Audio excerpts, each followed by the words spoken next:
Hello there! I have a new story to share with you. Grab a cup of coffee or tea and enjoy. Don't forget to subscribe.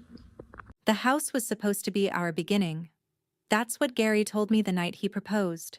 3 years ago, on the unfinished deck of this very property. The air smelled of pine sap and sawdust, and the stars were doing that thing they only do in upstate New York. Too bright, too close, like they were leaning in to listen. He had dirt under his fingernails. Actual dirt. Not the kind you get from potting a fern on a Sunday afternoon, but the deep, packed clay of a man who had been digging foundations and hauling lumber for 16 months straight. He said, "I built this for us, Emily, from the ground up. Every beam, every window, every nail. I built it so we'd have a place that was only ours." I believed him. I was 34, freshly divorced from a man who couldn't commit to a lease, let alone a human being. And here was this man, this beautiful, calloused, patient man, who had literally constructed a future for us. A 4-bedroom colonial on 3 acres, with a wraparound porch and a kitchen that had a farmhouse sink deep enough to bathe a Labrador. He'd designed it himself. He'd poured the concrete. He'd stained the hardwood floors the color of amber honey because I once mentioned, in passing, that my grandmother's house in Vermont had floors like that.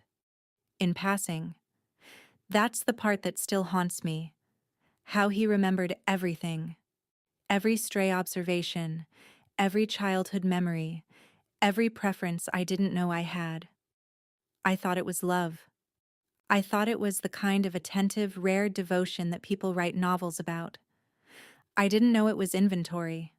We moved in 6 months after the wedding. A small ceremony at the courthouse. Just us and 2 friends. Gary didn't have family. Orphaned young, he'd said, raised by an aunt in Michigan who died before he turned 20. I found his solitude romantic. A blank canvas. A man with no shadows trailing behind him. The first year was perfect. Or whatever passes for perfect when you're a 30-something woman learning to share a bathroom again. We fell into rhythms. I worked from home.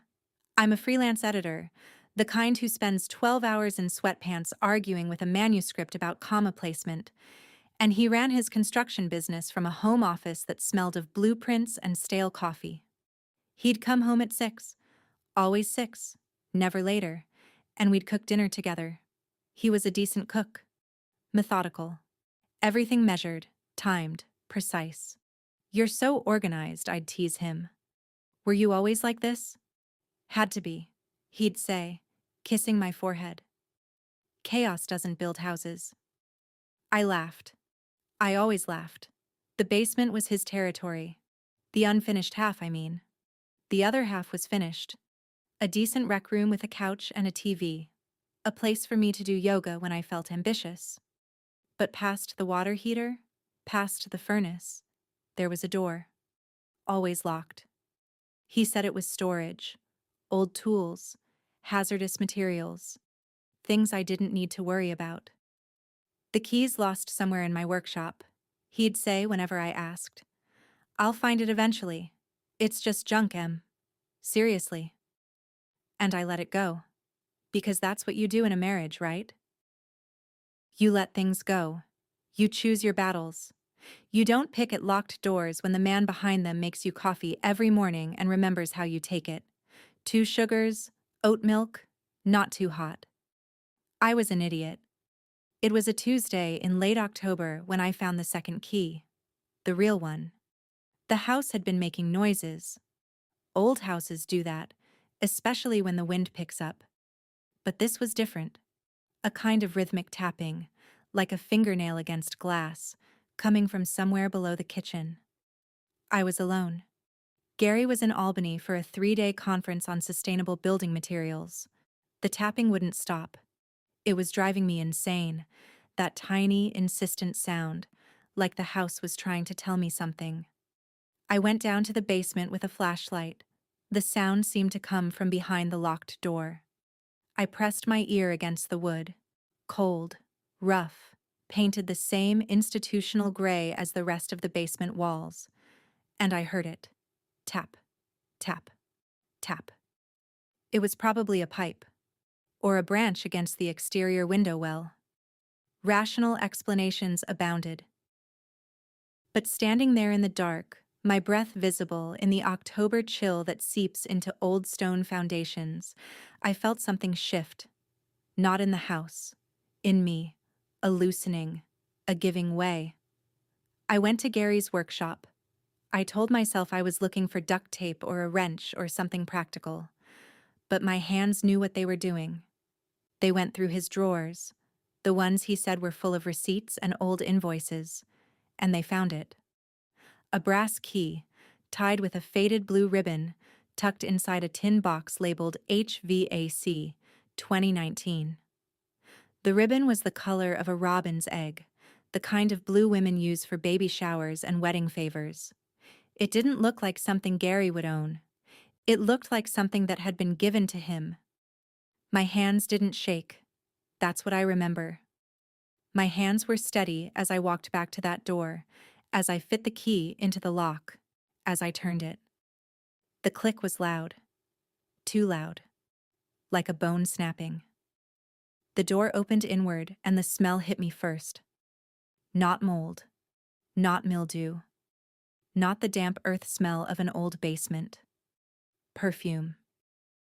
Something floral and expensive, with notes of vanilla and something darker underneath. Bergamot, maybe. The kind of scent that lingers in curtains and wool. The kind of scent that has a personality. Then the light. I fumbled for a switch, found it, and the room illuminated in a soft amber glow.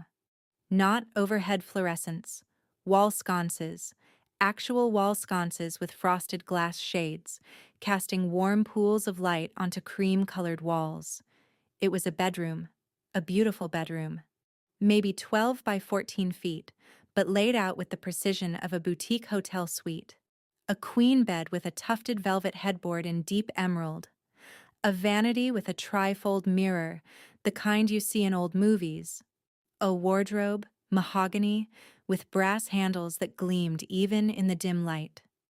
Bookshelves, a writing desk, and on the desk, a vase of dried lavender that looked like it had been arranged yesterday. Everything was clean, dustless, perfect.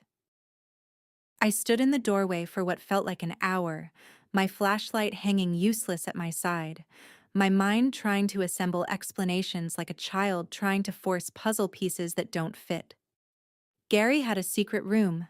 A secret, perfect room, hidden in our basement, maintained with a care that suggested regular visits, regular attention. It's just junk, Em. I stepped inside. The floor was hardwood, the same amber honey stain as upstairs, and it creaked under my weight in a way that felt almost intimate, like the room was acknowledging my presence. The bed was made, hospital corners, a throw blanket folded at the foot, cashmere, the color of dried roses. On the vanity, there were bottles, perfume bottles, 6 of them, arranged by height. I recognized the scent now. It was coming from one of them, a tall crystal flacon with a silver stopper. I picked it up. The label was worn but legible. Claire, 2014. Claire. The name meant nothing to me. Gary had never mentioned a Claire. No ex-girlfriend, no colleague, no distant cousin. Claire was a void, an absence so complete it felt deliberate. I set the bottle down and opened the wardrobe. Dresses. A dozen, maybe more. Silk, linen, wool. Sizes that were not mine, smaller, narrower. A pale blue sundress with a floral print, a black cocktail dress with a neckline that plunged in a way I never would have worn. A wedding dress, wrapped in plastic, hanging like a ghost at the far end. My fingers touched the plastic. It was warm. The wardrobe was heated, climate-controlled. Who builds a climate-controlled wardrobe in their basement for clothes that belong to no one? I closed the door. My breath was coming faster now, shallow and sharp, the kind of breathing that precedes either screaming or vomiting. I turned to the writing desk, the vase of lavender, a leather-bound journal, closed but not locked, a fountain pen, capped, resting beside it like it had just been used. I opened the journal. The handwriting was feminine, looped, elegant, slanted slightly left. The first page was dated January 3rd, 2015. The pain is worse today. Gary brought me tea and sat with me through the night. I told him he should sleep in the guest room. I don't want him to remember me like this, pale and sweating and ugly. But he refused. He never refuses me anything. That's the problem. He loves too hard. He holds on too tight. I worry what will happen to him when I'm gone. I worry he'll build a shrine instead of a life. I turn the page. February, March. The entries grew shorter, more frantic. Medications listed, doctor's appointments. A name, Dr. Helen Voss, oncology. A diagnosis I didn't need to read twice. The word aggressive appeared 3 times in one paragraph. And then, an entry from April 14th, 2015. Gary has been drawing again. House plans. He says if I won't fight for myself, he'll fight for me by building me the perfect place to recover. A room where the light hits just right in the morning, where I can write and rest and watch the seasons change. He's calling it the guest room, but we both know what it is. It's a promise. It's his way of saying he's not giving up even when I am. The guest room. My knees gave out. I sank onto the edge of the bed. Her bed. Their bed. A bed I had no right to sit on. And I kept reading. The entries became medicinal. Clinical. And then, in August 2015, I told him today that he needs to let me go. That he needs to find someone else. Someone who can finish what we started. Someone who will appreciate the light in that room, the way the morning sun comes through the east window at exactly 7:15. He got angry. Not shouting angry. Gary never shouts. But that terrible, quiet anger that makes the air go still. He said there would never be anyone else. That I was it. That the room would stay empty if I left it. I turned another page. The handwriting changed. It was still feminine, still elegant, but weaker. The pen had pressed harder into the paper, as if the hand guiding it had less strength to spare. He asked me to make a list of what he'd need in a partner, if, and only if, he ever decided to try again. I thought it would be therapeutic, a way to let him imagine a future without me. So I wrote it. Patience. A love of old houses. Someone who works with words, not numbers. He needs balance. Someone who doesn't mind quiet mornings. Someone who looks good in green. Someone who will notice the details. He read it 3 times and folded it into his wallet. I don't know what I unleashed. My hands were shaking now. I turned the page, and there it was. A list, in Claire's handwriting, but with additions in Gary's. That tight, architectural script I knew from grocery lists and birthday cards. Patience. Check. Emily. 2 hours to choose wine at restaurant. Words. Check. Emily. Editor. Quiet mornings. Check. Emily. Yoga. 6 a.m. green. Check. Emily. Eyes. Notices details. Check. Emily. Grandmother's floors. And at the bottom, in Gary's hand, a date. September 2016.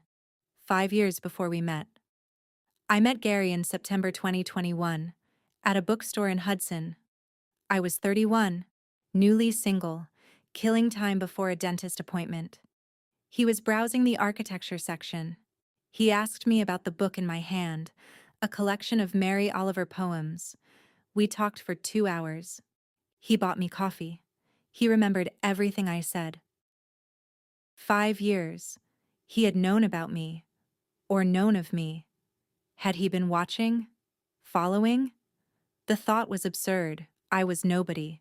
A freelance editor with a small Instagram following and a habit of oversharing about my cat. But the evidence was in my hands, in his handwriting, dated years before I ever heard his name. I kept reading. The entries after September 2016 were sparse. Claire's handwriting faded, then stopped entirely in November 2015. The next entry was Gary's, December 2015. She's gone. The room is finished. I don't know what to do with it now. I don't know what to do with myself. But I have the list. I have the plan. I will find the one who fits. I will finish the house. I will finish everything.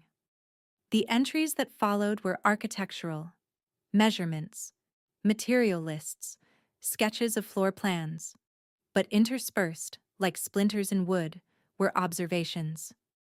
March 2017. EW at Green Market, buying heirloom tomatoes. Wears blue. Laughs at vendor's joke. Good sign. August 2018. EW moved to new apartment on Warren Street. 3rd floor. No doorman. Easy access. January 2020. Sigh. EW ended relationship with M devastated. Cried at cafe for 45 minutes. Needs 2 years to recover. Will approach in 2022. June 2021. EW at Oblong Books. Architecture section. Ready. My vision blurred.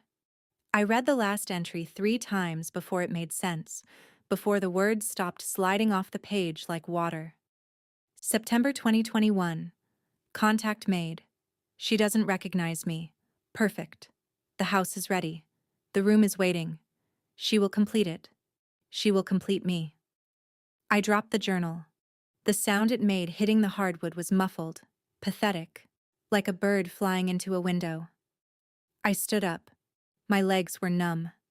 I walked to the vanity and looked in the mirror, the trifold mirror that showed me from 3 angles, that showed me surrounded by her things, her perfume, her ghost.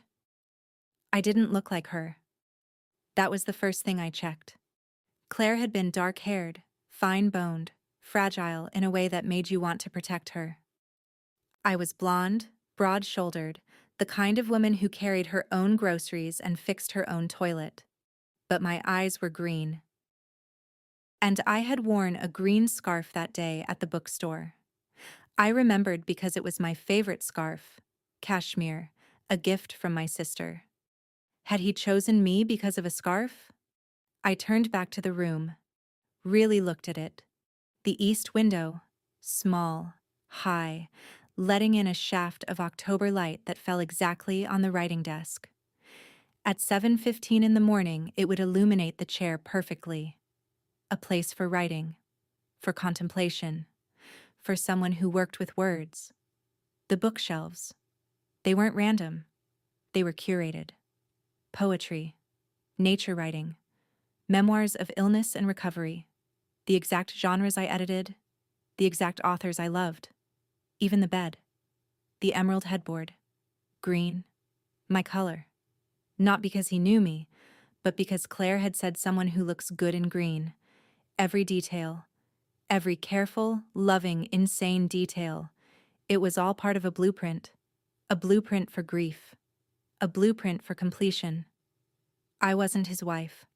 I was the final fixture, the last piece of furniture needed to make the room, the house, the life, feel finished.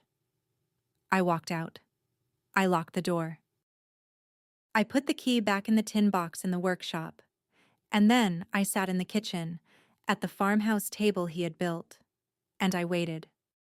He came home on Thursday evening, 2 days of me wandering that house like a tourist in a museum, touching walls, looking at light fixtures, wondering which ones he had chosen for me and which for her. The porch swing. Had that been Claire's idea or was it on my list? The deep kitchen sink. Had she wanted that too? Or was it only mine? Every memory poisoned, every gesture suspect. He walked in with flowers, peonies. My favorite, he'd always said. "Hey, Em," he called, setting them on the counter. You wouldn't believe the conference. Boring as hell, but I met a guy who does reclaimed barnwood, and I was thinking for the sunroom. He stopped. He saw my face. I was sitting at the table. The journal was open in front of me. The list. The entry from June 2021. I had arranged them like evidence at a trial. The silence stretched. It was the kind of silence that has weight, that pushes against your eardrums. Gary stood in the doorway between kitchen and living room, his coat still on, his keys still in his hand, and he looked at the journal, and then at me, and something in his face, something I had never seen before, not in 3 years of marriage, cracked open. Emily, he said. His voice was careful, too careful, the voice of a man walking on ice. Where did you find that? In the guest room, I said. My voice sounded strange to my own ears. Flat. Distant. The one with the heated wardrobe and the 715 light. The one you built for Claire. He didn't deny it. That was the worst part. He didn't laugh and say I was crazy. He didn't ask what I was talking about. He just stood there, his keys jingling slightly in his trembling hand, and he nodded. A small, almost imperceptible nod, like I had finally answered a question he'd been waiting for. She wanted me to move on, he said, quietly, reasonably, the way you explain something to a child. She made the list herself, Emily. She wanted me to find someone. She wanted the house to be lived in. She didn't want me to be alone. She died in 2015, I said. You wrote about me in 2016. You watched me for 5 years. You planned me. I didn't plan you, he said, and there was the faintest edge of irritation now, the sound of a man who has been caught, but still believes he's right. I planned the life, the fit. Claire understood that some people are puzzle pieces. You were the piece that completed the picture. Is that so wrong? I gave you everything. A beautiful home. A man who knows you. Who remembers what you like. Who built his world around your needs before you even knew you had them. I stared at him. I really looked at him. This man I had slept beside for 3 years. And I saw it. The architecture of his madness. It wasn't violent. It wasn't cruel, in the traditional sense. It was worse. It was meticulous. It was patient. It was the kind of obsession that dresses itself up as devotion and goes unnoticed because it's so goddamn polite. You didn't love me, I said. It wasn't a question. I did, he said, and his eyes were wet now, genuinely wet, and that almost broke me, that he could cry real tears over this fabrication. I do. Emily, you have to understand. Claire was my heart. But you're the life she wanted for me. You're the continuation. The guest room was supposed to be hers, yes. But when she died, it became something else. A promise. A space waiting for the right person. And when I found you, when I saw how perfectly you fit, I fit your list, I interrupted. I fit your dead wife's criteria. I didn't fit you, Gary. You don't even know me.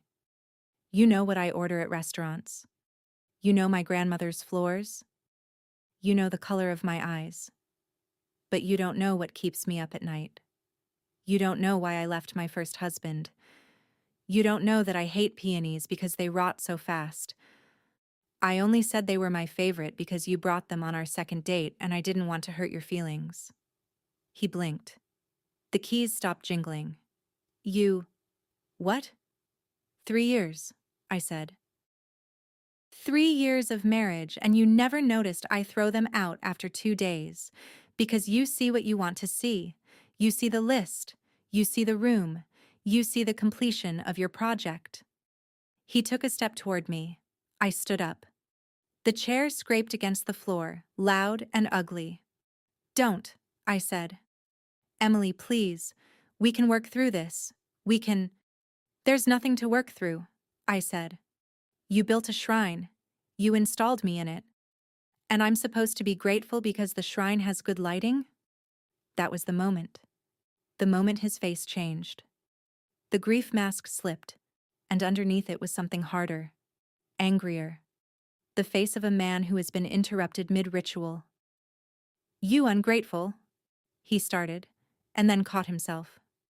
Took a breath, smoothed his features back into the Gary I knew, the performative Gary. You're upset. You have every right to be. I should have told you. I see that now. But don't throw this away. Don't throw us away. We have something rare. Something most people never find. We have nothing, I said. You have a blueprint. And I have a lawyer. I walked past him, up the stairs, into the bedroom, our bedroom, with the vaulted ceiling he had designed and the windows he had placed, and the bed he had chosen because it was the right height, the right firmness, the right fit for the life he had planned. I packed a bag. He didn't follow me. I think he knew, in some part of his architect's brain, that the structure had failed, that the load-bearing wall had cracked. I drove to my sister's house in Poughkeepsie. I didn't cry until I hit the Taconic Parkway. Then I cried so hard I had to pull over. Not because I missed him. Not because I loved him, I wasn't even sure. Sitting there on the shoulder of that dark road, whether I had ever loved him or just loved the idea of being chosen so completely. I cried because I didn't know what was real. Because every memory of that house, that life, felt like a stage set. Because I had been a character in someone else's tragedy, and I didn't even know my lines. My sister Beth took one look at me and poured whiskey. She's a divorce attorney, has been for 12 years, and she's seen every version of marital collapse. But when I told her about the room, about the journal, about the 5 years of observation, even she went quiet. That's not just creepy, Em, she said. That's calculable. In a legal sense, he concealed a material fact about the property, a room with that kind of history, a room he maintained, a room that suggests ongoing psychological attachment that materially affects the marital home. You could argue it constitutes a hidden defect. I don't want the house, I said. I know, she said, but you might want justice, and his money. She was right, but not in the way she meant. I spent 3 weeks in her guest room, a real guest room, with a futon and a dying ficus and none of the terrible intentionality of Gary's basement, and I thought about what I wanted. Revenge? Yes, but not the burning kind. Not the screaming, keying his car, telling his friends kind. That would make me a footnote in his story. The unstable second wife who couldn't handle his grief. I didn't want to be a footnote. I wanted to be the author. I hired Beth's colleague, a sharp real estate litigator named Marcus Chen. I filed for divorce on grounds of fraudulent inducement. I had entered the marriage under false pretenses, believing Gary to be a man without significant psychological entanglements, when in fact, he had constructed an elaborate shrine to his deceased wife and selected me specifically to complete it. The guest room, I argued, was not merely a sentimental keepsake. It was a maintained, climate-controlled, actively curated space that represented a material defect in the property and in the marriage itself. Gary fought it. Of course he did. His lawyer argued grief, argued healing, argued that a widower's attachment to his late wife's memory was natural and legally irrelevant. They offered me 50% of the house's equity. Standard divorce. I said no. We went to mediation. Gary sat across from me in a conference room that smelled of coffee and anxiety, and he looked older. The 3 weeks had carved new lines into his face. He kept his hands folded on the table, and I noticed his fingernails were clean. No dirt, no sawdust. He hadn't been building. Emily, he said when the mediator stepped out. Please, we can sell the house. Split everything. I'll give you 60%. Just don't make this ugly. I looked at him, at the man who had built a cage and called it love. I don't want 60%, I said. I want the guest room. He stared at me. What? The guest room, I repeated. The one with Claire's things. The one with the 715 light. I want full ownership of that room, that space, and its contents. And I want funds, from your share of the equity, to renovate it. Publicly. Permanently. You're insane, he whispered. No, I said. I'm just not your finishing touch. It took 4 months. 4 months of depositions and discovery, and Gary's lawyer slowly realizing that we had photographs, we had the journal, we had the list, we had enough to make a very public, very ugly trial that would paint Gary not as a grieving widower, but as something far more disturbing. A man who had engineered a marriage like a construction project. They settled. They settled because Marcus found something else, something I hadn't known about. Gary had been writing to Claire, not in the journal, in a separate file on his computer. Hundreds of letters, dated after her death, after our marriage. Letters describing our life together in clinical detail. Letters asking her opinion on my behavior. Emily seems restless today. Do you think she needs more light in the office? Letters that made it clear that in Gary's mind, Claire was not gone. She was a silent partner, a consultant, a ghost in the walls. He gave me the room. He gave me $75,000 from his share of the equity. Not much, in the grand scheme of a custom-built colonial, but enough. And he gave me his silence, in the form of an NDA that prevented him from ever discussing the settlement or the room's fate. I think he expected me to burn it, or to turn it into a wine cellar, something mundane and erasing. I think he expected me to sell the house and walk away with the money. I didn't. I hired an architect, a woman named Priya Nair, who specialized in adaptive reuse, turning old factories into lofts, turning churches into community centers. I told her the story. I showed her the room.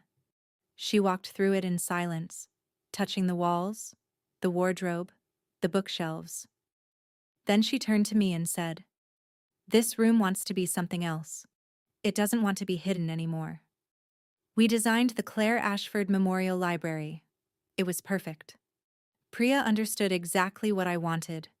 We kept the bones, the hardwood floors, the east window with its 715 light, the built-in shelves, but we stripped away the bedroom. The bed went to a women's shelter. The wardrobe, the vanity, the personal items. I boxed them carefully and sent them to Claire's parents, who I had found through the journal. They were elderly, living in Florida, and they wept on the phone when I told them about the room. They hadn't known. Gary had cut them off after Claire's death, told them he needed space, and they had given it, thinking they were respecting his grief. They didn't know he had turned their daughter into a blueprint. They sent me a photograph of Claire, young and smiling, standing on a beach. I had it framed. It hangs now above the fireplace in the library. The renovation took 8 months. I used the apartment, my apartment, the one bedroom on Warren Street that I had bought in 2019, before Gary, before all of it, as my base. I slept in my old bed. I cooked in my small kitchen. I remembered who I was before I became a list, a fit, a completion. The library opened on a Saturday in June, a soft opening, just for the neighborhood, for the local press. We put up a plaque by the door, the original basement door, now painted a bright, welcoming yellow, that read, "The Claire Ashford Memorial Library, established 2026, a space for grief, for healing, and for stories that need to be told. No one is a chapter in someone else's book." Inside, the room was transformed. The emerald headboard was gone, replaced by window seats with cushions the color of sunlight. The vanity became a reading nook with a vintage desk lamp. The bookshelves, Claire's bookshelves, the ones Gary had curated for his imaginary future wife, now held a lending library. Grief memoirs, poetry, architecture books, fiction about women who rebuilt themselves.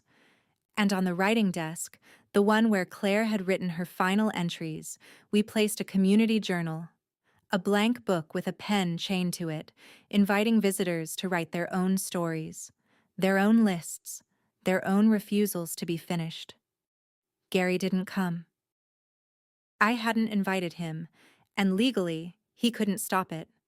The room was mine, the house's deed had been adjusted, and he had long since moved to a condo in Albany, selling the colonial to a young family who loved the wraparound porch and never asked about the yellow door in the basement. But I heard from him once. A letter, slipped under the door of my Warren Street apartment. No return address. Just a single line, in his tight architectural hand. You finished it after all. Just not the way I planned. I didn't write back. I didn't need to. I go to the library sometimes. Not often. It's not my church. Not my grief. But on quiet mornings when the light hits that east window at exactly 7:15, I sit in one of the window seats and I watch people come in. Women mostly, but men too. People carrying their own hidden rooms, their own locked doors. They write in the community journal. They cry sometimes. They leave lighter. And I think about Claire, about the woman who knew, even as she was dying, that her husband loved too hard and held on too tight. About the list she made, thinking it was a gift, not knowing it would become a trap. I hope she would understand what I did. I hope she would see that her room, her beautiful, terrible, loving room, became something she never could have imagined. A public space, a shared wound, a refusal. Because that's the thing about being a final touch. About being chosen to complete someone else's masterpiece. You can either let yourself be painted over, become just another layer in someone else's canvas, or you can step back and realize that you were never meant to be the end of their story. You were meant to be the beginning of your own. I live in my apartment now. 1 bedroom, small kitchen, no wraparound porch, no farmhouse sink, no custom-built anything. But the light in the morning is mine. The coffee I make is mine. The silence is mine. And when I look in the mirror, I see a woman who was almost erased, who was almost turned into a ghost in someone else's house, and who chose instead to become solid, real, unfinished. Because unfinished is better than completed by someone else's hand. The library is open Tuesdays through Sundays, 10 to 6. The journal is almost full. We're on volume 4 now. And last week, a woman left a note that I keep thinking about. She wrote, I found the room my husband built for his mother. I was supposed to be the daughter he never had. Today I moved out. Thank you for showing me that hidden rooms are meant to be opened, not inhabited. I folded that note and put it in my wallet. Next to my own list. Not of qualities I want in someone else, but of things I'm going to build for myself. A garden on the fire escape. A novel I've been editing for 2 years that I'm finally going to finish. A trip to Vermont. To see my grandmother's floors. To remember where I came from before anyone tried to tell me where I was going. Gary built a house to heal his grief. And for a while, I lived in it, thinking it was love. But love doesn't have blueprints. Love doesn't check items off a list. Love doesn't hide rooms in the basement and call them storage. Love is messy, unplanned. It forgets your coffee order sometimes. It doesn't know what you'll wear tomorrow. It builds with you, not for you. And when it ends, because everything ends eventually, it lets you go. It doesn't try to finish you. I'm not finished. I'm not a guest room. I'm not a final brush stroke. I'm the house. I'm the ground. I'm the woman who opened the door, read the diary, and decided that the only person who gets to write my ending is me. And the ending I'm writing now? It starts with a library, a yellow door, a shaft of light at 7:15 in the morning, and it continues, page after page, in my own handwriting with my own name at the top.